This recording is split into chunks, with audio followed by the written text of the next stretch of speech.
Thirrje prokurorisë që ta hetoj deri në fund këtë çështje. Unë i kam bërë thirrje edhe nga kuvendi që të hetohet çdo keqpërdorim i mundshëm në ato pjesë. Është e vërtetë që unë kam biseduar me qytetarë, vazhdojmë të bisedojmë, do ta ngrej çështjen e tyre, problemet e tyre, sepse fshati Shqipitull dhe fshati Hade janë diskriminuar, janë anashkaluar dhe sigurisht që gjendja e tyre për jetë është e pamundshme atje.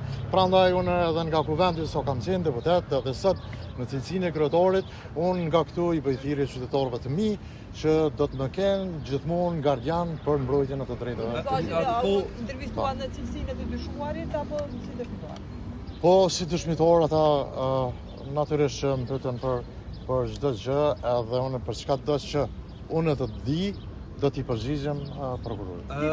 Keni folur edhe për çështjen e potencialisht ndërhyrjes në vijën e shpensimit në Shqipitull, çka ju kanë pyetur saktësisht edhe çka keni thonë ju?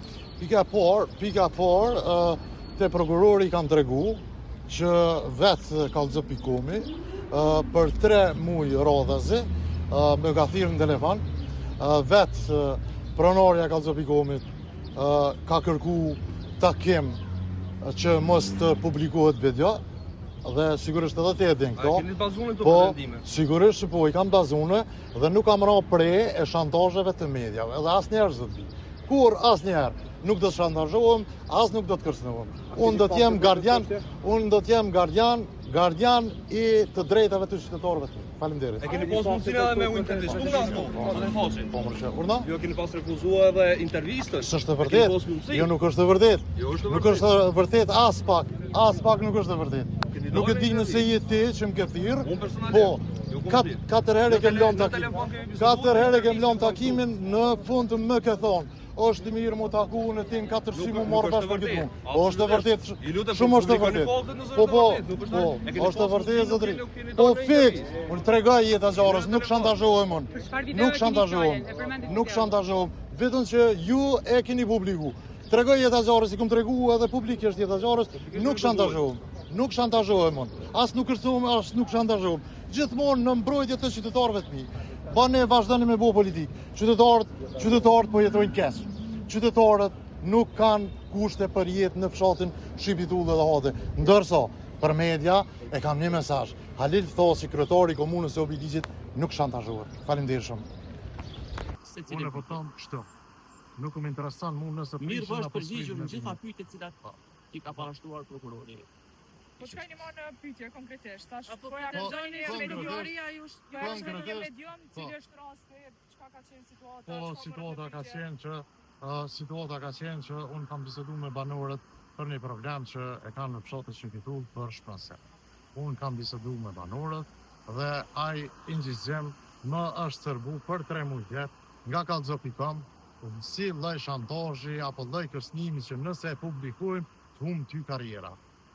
Unë i kam thonë lirisht, çdo injizim, publikone, nuk është problem. Unë jam i gatshëm, sot jam kryetari i komunës së Obiligjit, jam i gatshëm me u ballafaqu me problemet që i kanë qytetarët e komunës së Obiligjit. Apo veç me përfundu, pastaj vazhdoj. Unë jam i gatshëm mu ballafaqu me çdo problem që e kanë qytetarët e mi. Kam qenë i gatshëm sa kam qenë deputet, jam i gatshëm sot sa jam kryetar komunë. Qytetarët e komunës së Obiligjit e dinë fort mirë. E kanë Halil Thosin kryetar, as nuk kërcënohem, as nuk shantazhohem. Ndërsa sa i përket media, unë ju them, mos i ktheni ngjizimet e deputetëve kryetarëve në shantazh për me përfitu. Unë kam biseduar për problemet e banorëve, e kam ngrit çështjen ku vend, e ngriti sot si kryetar komune, unë prej këtu i bëj thirrje edhe korporatës energjetike të Kosovës, mi pas parasysh banorët e zonës. Banorët e zonës janë gjendje të keqe, prandaj unë do t'ju dal në ndihmë, do t'ju dal boll, edhe sfidat e tyre janë sfidat e mia, problemet e tyre janë problemet e mia. Unë si kryetar komune e them me përgjegjësi të plotë. Faleminderit shumë. Nuk kam hyrë në bisedime me ta. Jo, absolut. Edhe asnjëherë nuk hym bisedime në pazare, nëse ju e keni një video që ju mundi me më taku çdo ditë duke punuar në punën time, biznesin tim. Nuk mund me më shantazhu as jeta gjara, as Kallxopikomi e as një prej media. Faleminderit shumë.